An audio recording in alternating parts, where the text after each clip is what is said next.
आणि काँग्रेसचे नेते आणि माजी मंत्री सुनील केदार यांच्या जामीन अर्जावरती राज्य सरकारला हायकोर्टाची नोटीस आली आहे।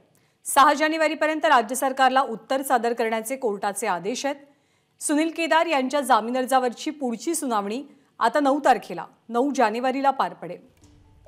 रजत वशिष्ठ आपल्या सोबत आहेत। रजत, राज्य सरकारला नेमकी काय नोटीस पाठवण्यात आली आहे हायकोर्टाकडून?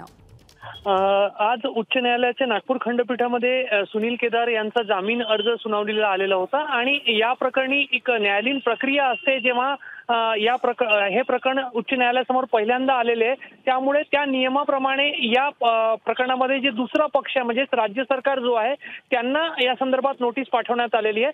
6 तारखेपर्यंत उत्तर द्यायचं आणि 9 तारखेला पुढील सुनावणी होणार आहे। त्यामुळे अजून तरी म्हणजे किमान 9 तारखेपर्यंत सुनील केदार यांना नागपूरच्या कारागृहामध्येच राहावं लागणार आहे। 28 तारखेपासून ते कारागृहामध्ये।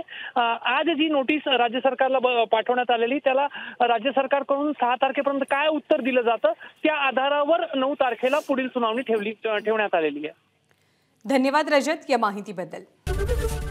एबीपी माझा, उघडा डोळे बघा नीट।